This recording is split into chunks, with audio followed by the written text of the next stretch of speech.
Hello dear students, आज हम लोग लॉजिक गेट्स के बारे में स्टडी करेंगे। तो बच्चों, दुनिया में ऐसे बहुत सारे वेरिएबल्स होते हैं जो सिर्फ और सिर्फ दो वैल्यू ले सकते हैं। मान लीजिए कि आपसे एक क्वेश्चन पूछा जा रहा है कि ये बल्ब ऑन है या ऑफ, तो दो ही ऑप्शन हो सकता है, या तो वो ऑन होगा या वो ऑफ होगा। मान लीजिए आपसे पूछा जा रहा है कि मिस्टर ए जिंदा है या मरा हुआ है, तो उसका भी दो आंसर हो सकता है, या तो वो जिंदा होगा या वो मरा होगा। किसी स्टूडेंट से पूछा जाए कि उसका आईआईटी में सिलेक्शन हुआ या नहीं हुआ, तो दो ही ऑप्शन होंगे, या तो सिलेक्शन नहीं हुआ होगा या तो सिलेक्शन हुआ होगा। तो बहुत सारे ऐसे वेरिएबल्स होते हैं जिनका आंसर सिर्फ दो ऑप्शन होता है, और ऐसे वेरिएबल्स का एक स्पेशल नेम होता है, उसको कहते हैं लॉजिकल वेरिएबल। तो a variable which can assume only to values is called a logical variable. अब इन सारे लॉजिकल वेरिएबल्स को लेकर के आप इनका एक फंक्शन बना सकते हैं। जिस तरह हम लोग मैथ्स में देखते हैं ना कि एक्स वाई ये सब वेरिएबल हैं, तो इनको मिला करके आप फंक्शन ऑफ एक्स वाई बना सकते हैं। तो वही चीज़ आप यहाँ भी कर सकते हैं कि आपके पास दो इनपुट है या दो वेरिएबल है एक्स और वाई, या उसका नाम दे दीजिए ए और बी। इन दोनों इनपुट से आप एक आउटपुट या फंक्शन डिफाइन कर सकते हैं। तो ऐसे फंक्शन को कहते हैं लॉजिकल फंक्शन। और ये जो वेरिएबल्स हैं वो लॉजिकल वेरिएबल है, यानी कि इसमें दो वैल्यू पॉसिबल है, 0 या 1, ऑन या ऑफ। तो अगर इनपुट में सिर्फ और सिर्फ दो वैल्यू पॉसिबल है, तो ये जो आउटपुट फंक्शन है लॉजिकल फंक्शन, उसका भी आउटपुट कितना पॉसिबल हो सकता है? सिर्फ दो पॉसिबल हो सकता है। तो देखिए, लॉजिकल फंक्शन क्या होता है? A function of logical variables is called a logical function. और ध्यान देने वाली बात यह है कि लॉजिकल वेरिएबल जो इनपुट हम लोग डाल रहे हैं ना, ए बी, ये जो लॉजिकल वेरिएबल हो गया, इसकी दो वैल्यू हो सकती है, या तो ये ऑन होगा या ऑफ होगा, जिंदा होगा या मरा होगा, 0 होगा या 1 होगा। तो जो इनपुट है उसका दो ही वैल्यू हो सकता है, 0 या 1। तो अगर इनपुट का दो ही वैल्यू हो सकता है, तो जो आउटपुट होगा ना, उसका भी दो ही ऑप्शन हो सकता है, या तो 0 या 1। तो ऐसे फंक्शन को कहते हैं लॉजिकल फंक्शन। वैसा फंक्शन जिसका इनपुट है कोई लॉजिकल वेरिएबल, और ये ज़रूरी नहीं है कि सिर्फ दो ही लॉजिकल वेरिएबल इनपुट हो। आप लोगों के लेवल पे, बेसिक लेवल पे जनरली दो ही इनपुट होता है, लेकिन आप चाहें तो n नंबर ऑफ इनपुट्स डाल सकते हैं। लेकिन हर इनपुट पे कंडीशन क्या होगा कि वो सिर्फ और सिर्फ दो ही पॉसिबल आउटकम ले सकता है, या तो 0 या 1। तो इनपुट पे अगर ये रिस्ट्रिक्शन है, तो आउटपुट पर भी क्या रिस्ट्रिक्शन होगा? आउटपुट भी या तो 0 होगा या 1 होगा। और इस फंक्शन को कहते हैं लॉजिकल फंक्शन।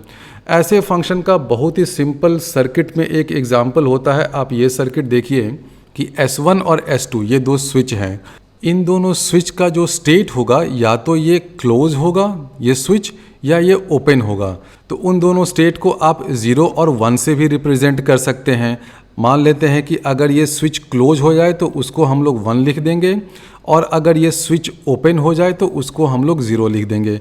हम लोग जनरली लॉजिक गेट वाले चैप्टर में हर वेरिएबल के जो दो पॉसिबल स्टेट्स हैं उसको 0 और 1 से डिनोट करते हैं। 0 1 से डिनोट करने से आप इसको ज़्यादा अच्छे से एनालाइज कर सकते हैं। तो लॉजिकल वेरिएबल का तो दो ऑप्शन हो सकता है, वो कुछ भी हो सकता है, ऑफ ऑन, जिंदा मरा हुआ, ओपन क्लोज्ड, कुछ भी हो सकता है। लेकिन मैथ्स में और फिजिक्स में हम लोग जनरली लॉजिकल वेरिएबल के दो पॉसिबल ऑप्शंस को 0 और 1 के टर्म्स में ही डिनोट करते हैं। तो इस सर्किट में देखिए कि ये जो बल्ब है ये आउटपुट है। तो ये बल्ब ऑन होगा या ऑफ होगा, ये किस पर डिपेंड करता है? इन दोनों स्विच के कंडीशन पे।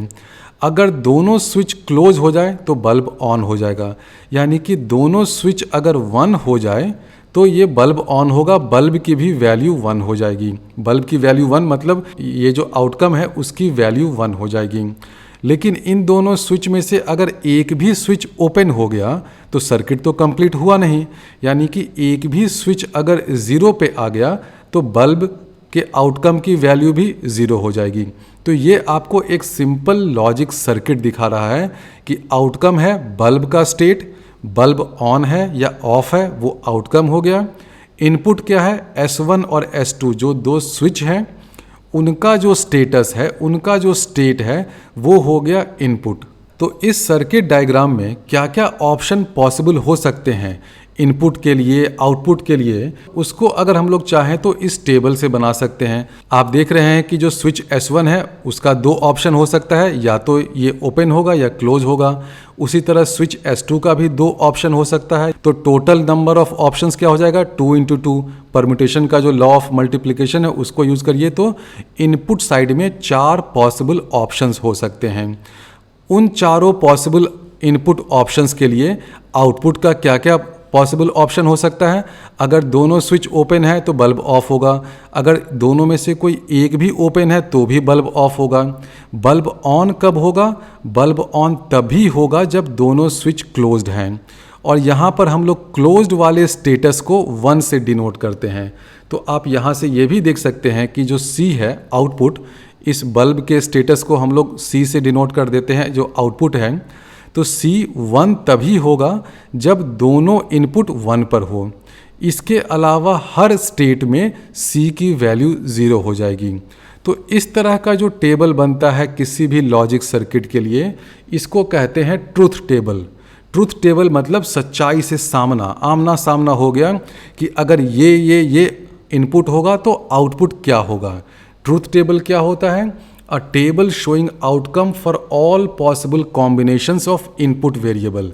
यानी कि इनपुट में जो भी पॉसिबल कॉम्बिनेशन हो सकते हैं सबको आप लिस्ट डाउन करिए, सबको आप लिखिए, और हर इनपुट के कॉम्बिनेशन के लिए आउटपुट की क्या वैल्यू है उसको भी लिखिए। तो ये जो चार्ट बनता है या ये जो टेबल बनता है इसको कहते हैं ट्रूथ टेबल। और इस केस में ये जो सर्किट बना है, ये जो लॉजिकल फंक्शन रिप्रेजेंट कर रहा है वो फंक्शन है एंड फंक्शन। एंड फंक्शन क्या होता है हम लोग आगे डिटेल में और पढ़ेंगे।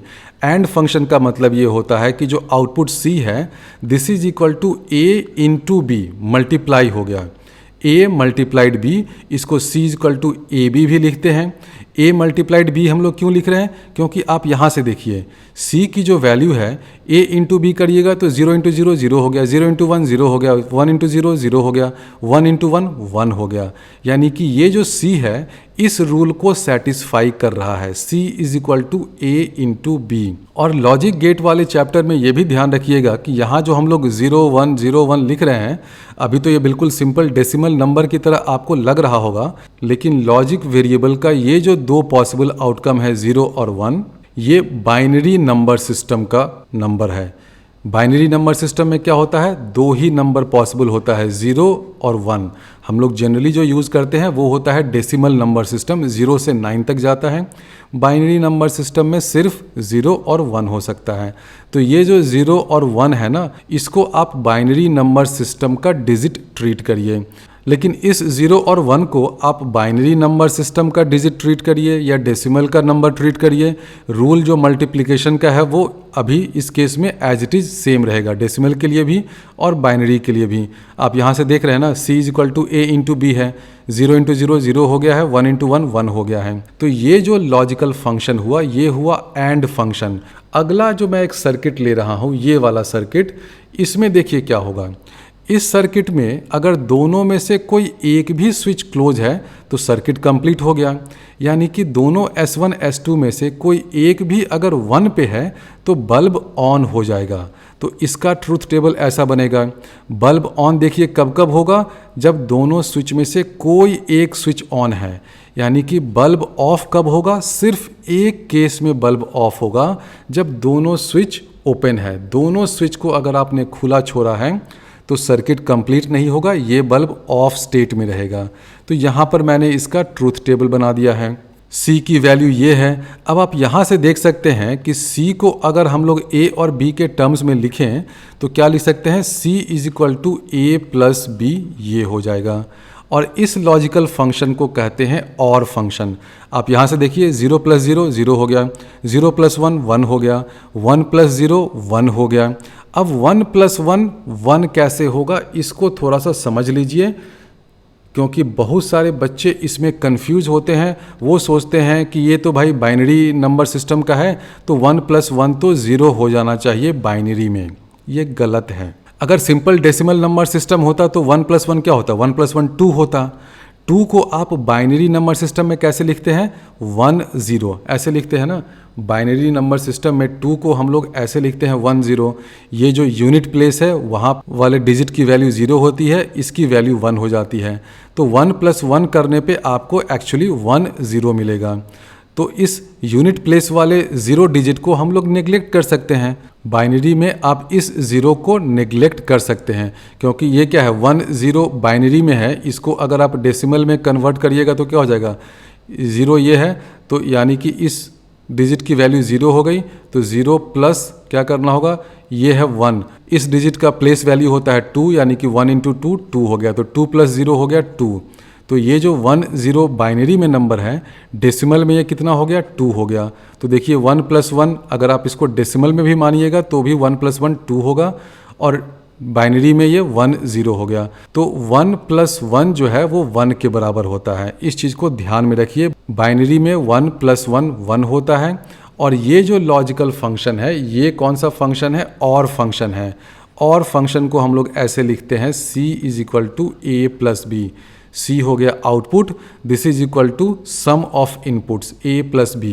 अच्छा, यहाँ पर यह भी ध्यान रखिए कि अभी हम लोग सिर्फ 2 इनपुट के लिए ऐसा फंक्शन लिख रहे हैं, लेकिन 2 के बदले अगर मान लीजिए कि ऐसे n इनपुट्स होते हैं तो भी आप और फंक्शन को डिफाइन कर सकते हैं। आप यहाँ पर A + B + B1 + B2 और जितने भी इनपुट्स होते हैं ना, सबको ऐसे ऐड करते जाइए। तो ये तो हो गया और फंक्शन। अब तीसरा लॉजिक सर्किट देखते हैं। इस सर्किट में देखिए क्या होगा, अगर ये स्विच क्लोज हो गया तो बल्ब ऑफ हो जाएगा। क्यों? क्योंकि जैसे ही आपने इसको क्लोज किया, करंट देखिए इस शॉर्ट सर्किट में जाएगा, इस बल्ब में नहीं जाएगा। तो अगर ये स्विच क्लोज हुआ तो बल्ब ऑफ हुआ, अगर ये स्विच ओपन हुआ तो बल्ब ऑन हुआ। यानी कि इसका ट्रूथ टेबल देखिए, ये हो गया। ओपन अगर है स्विच, यानी कि स्विच 0 पे है तो बल्ब ऑन, यानी कि इनपुट 0 तो आउटपुट 1। स्विच अगर क्लोज्ड है, इनपुट 1 है तो बल्ब हुआ ऑफ, यानी कि इनपुट हुआ 1 तो आउटपुट हुआ 0।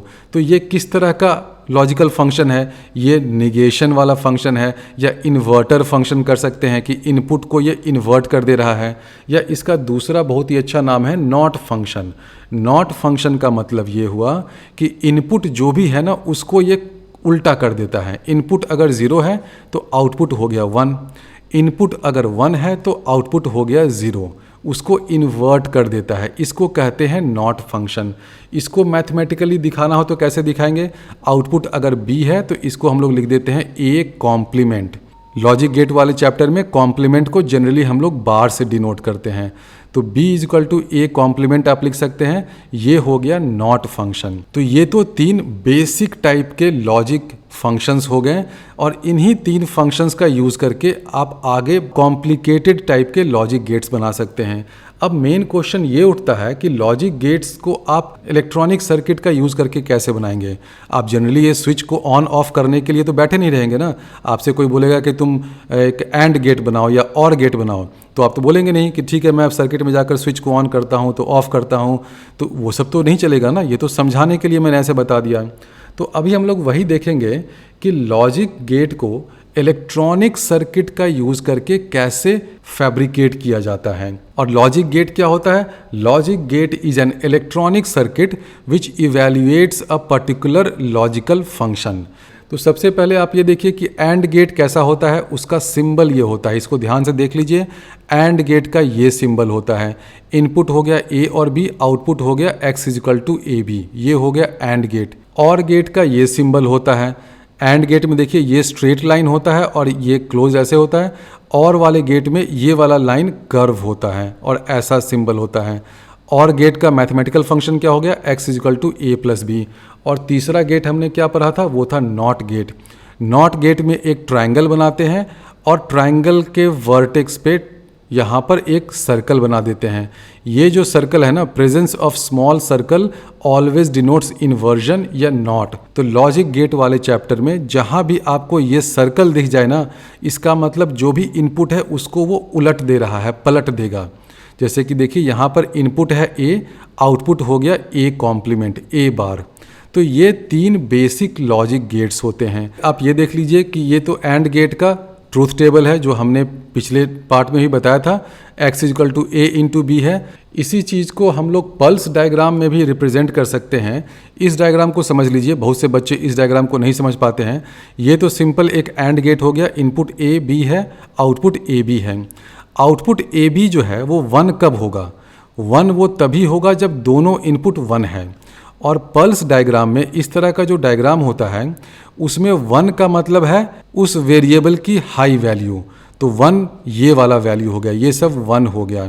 0 हो गया लो वैल्यू, लो जो है ना नीचे वाला वैल्यू वो 0 हो जाता है। तो इसमें आप ये देखिए कि ए और बी इनपुट अगर ऐसा 2 पल्स है तो आउटपुट कैसा होगा? आउटपुट 1 तभी होगा जब दोनों इनपुट 1 हो, यानी कि आउटपुट हाई तभी होगा जब दोनों इनपुट हाई हो। तो देखिए आउटपुट को हमने हाई यहाँ पर बनाया है। यहाँ पर आउटपुट हाई क्यों होगा? क्योंकि ए देखिए वो भी हाई है, बी देखिए वो भी हाई है। हाई मतलब 1 पर है, तो यहाँ पर आउटपुट 1 पर है। उसी तरह आउटपुट यहाँ पर 1 पे होगा क्योंकि दोनों इनपुट ये भी 1 पर है, ये भी 1 पर है। तो सिर्फ इन्हीं 2 टाइम इंटरवल में आउटपुट 1 पर होगा या हाई पर होगा, उसके अलावा आउटपुट हर जगह 0 होगा। तो इस डायग्राम को समझ लीजिए। कभी कभी एग्ज़ाम में इस तरह का डायग्राम दिया रहता है, आपको दे देगा कि ये डायग्राम है तो बताओ तो ये कौन सा गेट है। खैर वो तो बहुत ही आसान हो जाएगा, इसमें थोड़ा सा और कॉम्प्लिकेट कर देगा, या इस तरह का कुछ ट्रूथ टेबल दे देगा और 4 ऑप्शन इस तरह का पल्स डायग्राम का देगा और फिर पूछेगा कि इस ट्रूथ टेबल के करस्पॉन्डिंग कौन सा पल्स डायग्राम सही है। तो इस तरह का जो पल्स डायग्राम या वेव फॉर्म डायग्राम हो ना, तो उसमें सिंपल आपको बस यही देखना है कि आउटपुट हाई कब हो रहा है, लो कब हो रहा है। हाई का मतलब 1, लो का मतलब 0। तो ये तो हो गया एंड गेट का ट्रूथ टेबल और उसका पल्स डायग्राम। अब इस एंड गेट को कैसे मैन्युफैक्चर किया जाए इलेक्ट्रॉनिक सर्किट में, ऐसे इसको हम लोग फैब्रिकेट करते हैं। हमने 2 डायोड लिया है D1 D2 और A और B इनपुट हैं।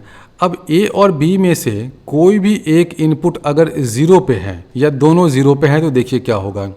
अगर ये 0 पे हो गया तो इस डायोड का नेगेटिव साइड लोअर पोटेंशियल पे है, क्योंकि यहाँ से हम लोग हायर पोटेंशियल दे रहे हैं 5 वोल्ट का, तो करंट ऐसे फ्लो करेगा, ऐसे फ्लो करेगा, ऐसे फ्लो करेगा, ऐसे फ्लो कर सकता है ना, क्योंकि ये डायोड फॉरवर्ड बायस्ड हो जाएगा। इसका जो P साइड है वो हायर पोटेंशियल पे है, N साइड जो है वो लोअर पोटेंशियल पे है। तो ये वाला डायोड D1 फॉरवर्ड बायस हो गया, डायोड ऑन हो गया। ऑन हो गया इसका मतलब इसके थ्रू करंट फ्लो करेगा। अब डायोड अगर ऑन हो गया और उसका इस वाले एंड का वोल्टेज अगर 0 है तो इस एंड का वोल्टेज कितना होगा? ये भी 0 होगा। आप बहुत होगा तो इसमें आप ये कर सकते हैं कि जो कट इन वोल्टेज होता है 0.6 वोल्ट उसको ऐड कर दीजिए, लेकिन वो नेग्लिजिबल हो जाता है, उसको भी हम लोग 0 ही मानते हैं। तो इनपुट अगर 0 है तो आउटपुट देखिए क्या होगा? 0 होगा। और सिर्फ इस A के लिए नहीं, अगर B भी 0 होगा तो भी आउटपुट 0 होगा। अगर A 0 हो जाए और B अगर 1 हो जाए, अगर ऐसा कुछ हो जाए कि ये 0 है और ये 1 है, तो उस केस में भी आउटपुट 0 होगा। क्यों होगा सोचिए। अगर आपने B को 1 कर दिया है, यानी कि ये जो नीचे वाला डायोड D2 है इसका N साइड हायर पोटेंशियल पे है। N साइड हायर पोटेंशियल पे है, इसका मतलब ये डायोड D2 रिवर्स बायस हो गया। रिवर्स बायस हो गया इसका मतलब ये वाला ब्रांच कट ऑफ हो गया। तो करंट जो है वो सिर्फ ऊपर वाले में फ्लो करेगा। ऊपर वाले में करंट फ्लो करेगा तो यहाँ पर वोल्टेज 0 हो जाएगा। तो A और B में दोनों में से किसी की भी वैल्यू अगर 0 हो जाए तो X की वैल्यू 0 हो जाती है। तो वही हमने ट्रूथ टेबल में दिखाया है। X क्या हो गया? A into B, A and B दोनों जब 1 होंगे तब देखिए क्या होगा। A भी 1 हो गया, B भी 1 हो गया, तो दोनों डायोड रिवर्स बायस हो गया। दोनों डायोड रिवर्स बायस हो गया यानी कि दोनों डायोड कट ऑफ हो गया। दोनों डायोड कट ऑफ हो गया यानी कि इस सर्किट में कोई करंट फ्लो नहीं करेगा। कोई करंट फ्लो नहीं करेगा यानी कि R के अक्रॉस कोई वोल्टेज ड्रॉप नहीं होगा।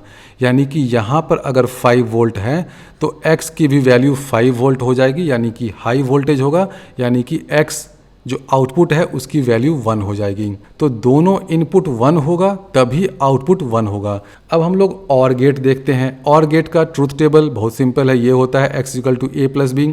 इसका अगर हम लोग पल्स डायग्राम बनाएं तो देखिए ऐसा कुछ बनेगा। ये और गेट का लॉजिकल सिंबल होता है। और गेट में आउटपुट जो है वो जनरली 1 पे रहता है। आउटपुट 0 तभी हो सकता है जब दोनों के दोनों इनपुट 0 पे हो। तो इसमें देखिए आउटपुट 0 कब कब होगा, यहाँ से आप देख सकते हैं कि आउटपुट 0 तभी होगा जब दोनों इनपुट 0 हो। तो आउटपुट 0 यहाँ पर है क्योंकि दोनों इनपुट 0 हैं। आउटपुट 0 यहाँ पर भी है क्योंकि इस रीजन में दोनों इनपुट 0 हैं। इन दोनों रीजन के अलावा बाकी हर जगह आउटपुट 1 पर है। तो ये हो गया पल्स डायग्राम ऑफ और गेट। तो जब भी आपको एंड गेट या और गेट का पल्स डायग्राम देखना हो ना, तो आप देखिए कि इसमें से ऑड वन आउट क्या है। ट्रूथ टेबल में ऑड वन आउट तो 0 ही है ना, तो आप आइडेंटिफाई कर लीजिए कि आउटपुट 0 कहाँ कहाँ हो सकता है। एंड गेट में क्या हो रहा था, आउटपुट जो था वो 0 0 0 1 था, तो ऑड वन आउट 1 था। तो आप देख लीजिए कि आउटपुट जो है वो 1 कहाँ हो सकता है। वो देख करके आप एंड गेट का पल्स डायग्राम बना सकते हैं। और गेट को कैसे फैब्रिकेट करते हैं, 2 डायोड लीजिए। इसमें देखिए हमने डायोड का ओरिएंटेशन चेंज कर दिया है। अब आउटपुट 0 कब होगा, आउटपुट 0 होने का मतलब ये है कि इस सर्किट में कोई करंट फ्लो नहीं करे, क्योंकि देखिए यहाँ पर V0 है। अगर कोई करंट नहीं फ्लो करेगा तो X की वैल्यू यहाँ पर 0 हो जाएगी। तो सर्किट में कोई करंट कब फ्लो नहीं करेगा, अगर आप इन दोनों डायोड को रिवर्स बायस कर दीजिए, यानी कि इस A को भी 0 कर दीजिए, B को भी 0 कर दीजिए। यानी कि जो ऊपर वाला डायोड है उसका जो ये साइड है वो लो वोल्टेज से कनेक्टेड है, यानी कि ये डायोड रिवर्स बायस हो गया। उसी तरह ये डायोड D2 भी रिवर्स बायस हो गया। तो अगर दोनों इनपुट 0 है तभी दोनों डायोड रिवर्स बायस होंगे, दोनों डायोड कट ऑफ मोड में होंगे। इस सर्किट में कोई करंट फ्लो नहीं करेगा और आउटपुट 0 हो जाएगा। ठीक है, तो ये हमने दिखा दिया कि इनपुट अगर 0 0 है तो आउटपुट 0 होगा। अब इसके अलावा आप कोई भी केस ले लीजिए, मान लीजिए कि ऊपर वाला 0 है, नीचे वाला 1 है। जैसे ही नीचे वाला 1 हुआ, यानी कि हाई वोल्टेज हुआ, ये डायोड कंडक्ट करने लगेगा, और ये डायोड अगर कंडक्ट कर रहा है तो इसमें करंट फ्लो करेगा। यहाँ पर हाई वोल्टेज है तो यहाँ पर भी हाई वोल्टेज होगा। मैक्सिमम केवल 0.6 का थोड़ा सा वोल्टेज ड्रॉप हो जाएगा, because that is the voltage drop across a diode in forward bias mode. तो इनपुट अगर हाई है तो आउटपुट भी हाई हो गया। तो ये हो गया और गेट का फैब्रिकेशन यूजिंग डायोड्स। अब हम लोग देखते हैं कि नॉट गेट में क्या होता है। नॉट गेट का सिंबल तो ये है, इसका ट्रूथ टेबल बहुत ही आसान है। इनपुट अगर 0 है तो आउटपुट 1 होगा, इनपुट 1 है तो आउटपुट 0 होगा। X इक्वल टू A बार हो गया। इस गेट का पल्स डायग्राम कैसा होगा, इनपुट 1 हो जाए तो आउटपुट को 0 पे कर दीजिए, और जब इनपुट 0 हो तो आउटपुट को 1 कर दीजिए। तो ये हो गया pulse diagram of not gate. और नॉट गेट को कैसे बनाते हैं, यूजिंग ट्रांजिस्टर। जो पिछले लेक्चर में हमने बताया था ना, use of transistor as a switch, तो वहाँ तो मैंने बहुत ही डिटेल में समझाया था कि ये देखिए एक ट्रांजिस्टर है कॉमन एमिटर कॉन्फ़िगरेशन में। इनपुट आपने बेस साइड में दिया है, तो इनपुट अगर 0 होता है तो आउटपुट 1 हो जाता है। ट्रांजिस्टर एज अ स्विच में मैंने समझाया था। उसी तरह अगर इनपुट हाई हो जाए तो ये ट्रांजिस्टर सैचुरेशन मोड में चला जाता है। इनपुट हाई हुआ यानी कि 1 हुआ तो आउटपुट जो है वो 0 हो जाता है। तो ये हो गया नॉट गेट या ट्रांजिस्टर एज अ स्विच। तो नॉट गेट को हम लोग यूजिंग ट्रांजिस्टर बनाते हैं, एंड और गेट को हम लोग यूजिंग डायोड्स बनाते हैं। अब इन्हीं गेट्स का यूज़ करके हम लोग कुछ और गेट्स बना सकते हैं। पहला ये है नॉर गेट। नॉर गेट का मतलब क्या हुआ कि और गेट को आपने नॉट कर दिया, यानी कि देखिए ये और गेट है ना, और गेट में आपने इन्वर्जन कर दिया, यानी कि और गेट में आपने नॉट कर दिया, यानी कि n आ गया तो नॉर बन गया। नॉर गेट का सिंबल ये होता है। इसका मैथमेटिकल फंक्शन क्या होता है, x equal to a plus B तक तो और हुआ, इसका आपने बार कर दिया यानी कि ये नॉर बन गया। a प्लस बी ये और गेट है, और प्लस नॉट गेट, तो और प्लस नॉट मिलकर के बनते हैं नॉर। इसका ट्रूथ टेबल देखिए ये होगा, बहुत ही सिंपल है। ए बी इनपुट है तो पहले आप a प्लस बी करिए, उसको आप इन्वर्ट कर दीजिए, उसका नॉट ले लीजिए तो आपको नॉर का ट्रूथ टेबल मिल जाएगा। नॉर गेट का पल्स डायग्राम ऐसा होगा। इसका ट्रूथ टेबल कैसा होता है, आप ये देख रहे हैं नॉर गेट में कि आउटपुट 1 तभी होता है जब दोनों इनपुट 0 हो। उसके अलावा हर केस में आउटपुट 0 होता है। तो आप इस नॉर गेट का आउटपुट का पल्स देखिए कि ये हाई कब है, 1 कब है, जब दोनों इनपुट 0 है। देखिए ये इनपुट 0 है, ये 0 है, तब आउटपुट 1 हुआ। यहाँ पर भी देखिए आउटपुट 1 है, तो इनपुट देखिए 0 है, 0 मतलब लो वैल्यू पे है, ये इनपुट भी 0 पे है, तो इन दोनों रीजन में आउटपुट 1 होगा। इसके अलावा हर पॉसिबल कॉम्बिनेशन के लिए नॉर का आउटपुट 0 होता है, यानी कि पल्स डायग्राम में वो लो वैल्यू पे होगा। अगला लॉजिक गेट होता है नैंड गेट। नैंड गेट क्या होता है? एंड गेट जो होता है उसमें आप नॉट वाला फंक्शन, ये देखिए ये जो इन्वर्जन वाला सर्कल है ना वो लगा दीजिए, यानी कि नॉट प्लस एंड, तो नैंड हो गया। ये जो एन है ना वो नॉट से आया, तो ये होता है नैंड गेट। इसका ट्रूथ टेबल ये होता है। नैंड गेट में आप देख रहे हैं कि आउटपुट जो है वो जनरली 1 होता है। आउटपुट 0 कब होता है? 0 तभी होता है जब दोनों इनपुट 1 पर हैं। तो इसी ट्रूथ टेबल का यूज़ करके हम लोग इसका भी पल्स डायग्राम बना देते हैं। इसमें भी देखिए आउटपुट 0 जो है वो ऑड 1 आउट है, तो हम लोग देखते हैं कि आउटपुट 0 कब होगा। यहाँ पर, यहाँ पर, यहाँ पर आउटपुट 0 है, तो आउटपुट 0 कब हो सकता है? जब दोनों का दोनों इनपुट हाई हो। तो देखिए यहाँ इनपुट हाई है, यहाँ हाई है, दोनों इनपुट हाई हुआ तो आउटपुट 0 हो गया। इस केस में भी देखिए यहाँ भी इनपुट हाई है, यहाँ भी इनपुट हाई है, तो आउटपुट 0 हो गया। तो ये हो गया नैंड गेट। तीसरा गेट जो होता है उसको कहते हैं एक्स और गेट। एक्स और या एक्सक्लूसिव और। ए एक्स और बी का मतलब ये होता है A B bar plus A bar B. इसका ट्रूथ टेबल ये होगा। इसमें आप देख रहे हैं कि आउटपुट 1 तभी होता है जब दोनों इनपुट अलग अलग हों। आप यहाँ से देखिए ए 0 है, बी 1 है, तो आउटपुट 1 हो गया। ए 1 है, बी 0 है, तो भी आउटपुट 1 हो गया। तो इन दोनों केस में आउटपुट 1 होता है, और बाकी दोनों केस में जब इनपुट सेम हो, देखिए 0 0 हो तो भी आउटपुट 0 हो गया। इनपुट यहाँ पर देखिए 1 1 है तो भी आउटपुट 0 हो गया। हमें क्या बनाना है? A B bar plus A bar B. तो कैसे करेंगे? ए को डायरेक्टली यहाँ ले गए, बी को इन्वर्ट किया तो ये हो गया बी बार, ये है ए, तो ए बी बार मिलकर के ये हो गया ए बी बार। उसी तरह ये हो गया ए बार, ये हो गया बी, ये वाला इनपुट बी का है, तो यहाँ मिलेगा ए बार बी। इस ए बी बार और इस ए बार बी को आपने और गेट में लगा करके ऐड कर दिया, तो ये हो गया A B bar plus A bar B. तो ये जो इतना लंबा लॉजिक सर्किट बनाना, लॉजिक ये है एक्स और गेट। उसका शॉर्ट में सिंबल ये होता है एक्स और गेट का।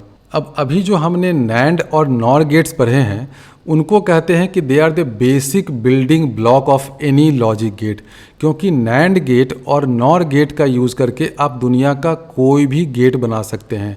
इस नैंड गेट का यूज़ करके हमने यहाँ पर इन्वर्टर फंक्शन भी बना दिया। ये देखिए ये एक नैंड गेट है, ये नैंड गेट है ना, तो इसके दोनों इनपुट में आपने अगर ए डाला तो आउटपुट क्या हो जाएगा? ए इंटू ए, उसका इन्वर्टर बार, तो ये क्या हो जाएगा? ए बार, यानी कि इनपुट है ए, आउटपुट हो गया ए बार, यानी कि ये जो नैंड गेट है ये इन्वर्टर की तरह काम कर रहा है। उसी तरह इस दो नैंड गेट का यूज़ करके आप एंड फंक्शन बना सकते हैं। देखिए कैसे, ए बी है तो ये क्या हो जाएगा? ए बी बार, इस नैंड गेट से निकला। अब इस ए बी बार और इस ए बी बार को फिर से जब आप नैंड गेट में डालिएगा तो आपको ए बी मिल जाएगा। ये सब आपको समझ में आ जाएगा। आगे जब मैं थोड़े से न्यूमेरिकल्स वगैरह करूँगा तो आप देख लेंगे कि इन दोनों सर्किट को मिला करके एंड गेट कैसे बन रहा है। यहाँ पर आप देख रहे हैं कि नैंड गेट का यूज़ करके हम लोग और गेट कैसा बनाते हैं। ये ए है, यहाँ पर आउटपुट क्या हो जाएगा? ए बार होगा, क्योंकि ए दोनों मिल करके ए ही बनेंगे, और यहाँ पर इन्वर्जन हो गया तो ये ए बार आ गया। अब इस ए बार को और इस बी बार को यहाँ पर इस नैंड गेट में डालिएगा तो आपको ए प्लस बी मिल जाएगा। अब ये सब इन्वर्जन वगैरह कैसे होता है ये थोड़ा सा आपको ज़्यादा अच्छे से समझ में आएगा जब आगे हम लोग एक डिमॉर्गन्स थ्योरम वगैरह पढ़ा देंगे। तो इस चीज़ को आप अभी केवल समझ लीजिए। अब ये एस.सी. वर्मा जी की बुक में बस डायरेक्टली ऐसा ही दे रखा है, इसका कुछ प्रूफ नहीं है। ये आपको समझने के लिए है कि जो नैंड गेट है और जो नॉर गेट है, इन दोनों गेट्स का यूज़ करके आप दुनिया का कोई भी गेट बना सकते हैं। देखिए यहाँ पर हमने नैंड गेट का यूज़ करके इन्वर्टर एंड और गेट बना दिया। ये चीज़ कैसे आया? अगर नहीं समझ में आ रहा है तो इसको अभी आप थोड़ी देर के लिए छोड़ दीजिए। आगे मैं 2-3 न्यूमेरिकल कराऊंगा, तब आपको समझ में आ जाएगा कि ये सब जो बार के ऊपर बार और वो सब ब्रेक कैसे हो रहा है। इस डायग्राम में हमने दिखाया है कि नॉर गेट का यूज़ करके आप इन्वर्टर और एंड फंक्शन कैसे बना सकते हैं।